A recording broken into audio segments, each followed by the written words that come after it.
Hello and welcome to LFC Focus. Got some very exciting breaking news for you today. If you haven't heard about it already, then you're probably living under a rock, to be honest, because I feel like every Liverpool fan under the sun has probably heard about this by now. But Virgil van Dijk has handed in a transfer request at Southampton. And not only has he done that, he has gone one step further, one step higher, and he has put out a written statement of 495 words expressing all he wants to say about his desire to leave the club and basically just completely burning his bridges with Southampton. And when you read the statement, you can kind of understand why. I mean, it starts off with him basically saying that he's handed in a transfer request and he wants to leave the club.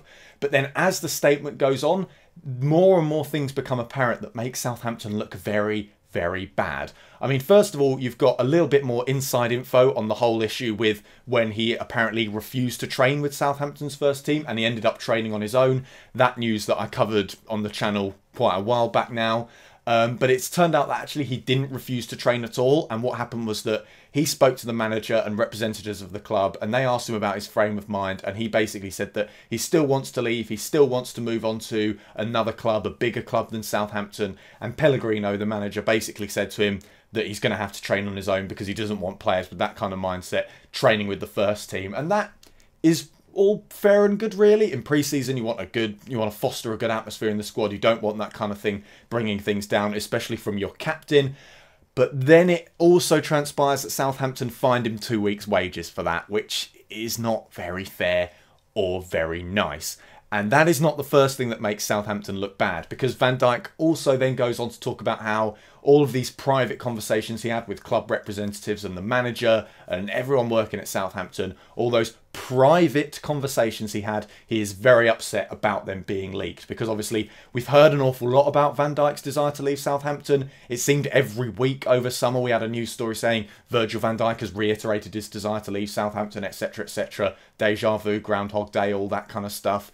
And it just went on and on and on. And obviously Van Dijk is not happy that those conversations have been leaked. And it all kind of portrays Van Dijk in a very good light. Obviously, given that it's a statement put out by him, that's understandable. But it basically shows that, as he says in the statement, he wants to move on to a club that can challenge for major trophies and he wants to be back playing in Europe again. And for a player who is as good as he is and who has performed so well at Southampton, that's fair enough. You can't really have a go at him for that. And obviously there has been interest from top clubs for him. So it's understandable that he kind of wants to push for that move.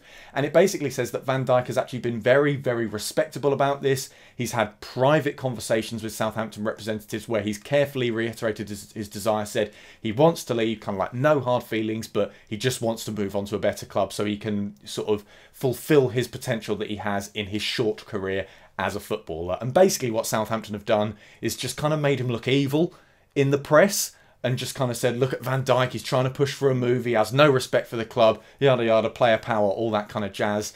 And it does make Southampton look very bad, and it makes Van Dijk, it does make you feel sorry for him, really. I think I personally just feel bad for the guy now, and it does make me want him to move to Liverpool even more than I already wanted him to move. But one of the interesting key points from the Virgil van Dijk statement was that he said he wants the club to consider interest from top clubs should that interest still exist.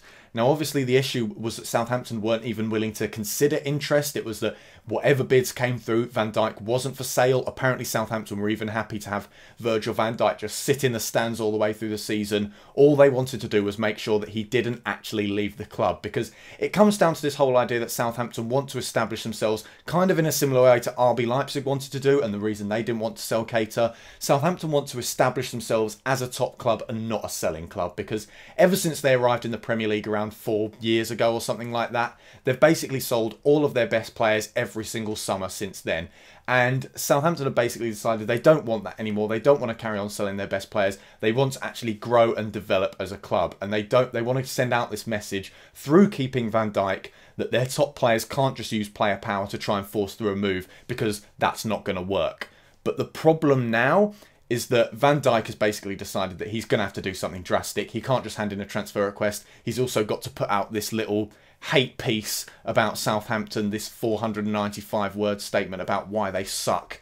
Basically, he's got to put that out to try and push through the move.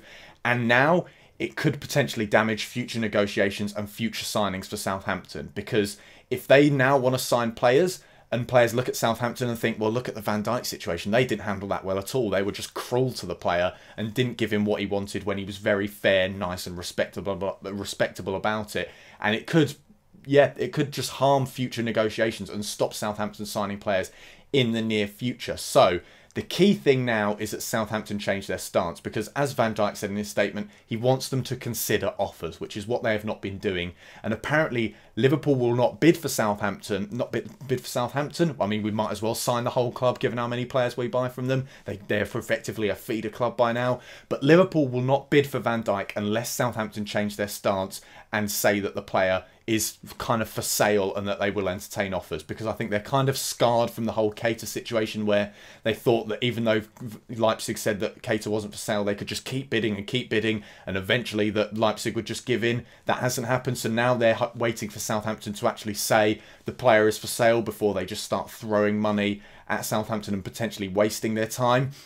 So it's a big couple of days coming up, because if Southampton, after all this, say, no, we're not selling, then it's down to Liverpool to say, right, well, we need to start looking at alternatives now. So in the next few days, really, Southampton need to change their stance and say, okay, look, fine, whatever, this situation is completely out of hand. We're just going to entertain offers and try and get Van Dijk out the club before he causes any more mess. So hopefully Southampton can change their stance soon, and then Liverpool will start bidding.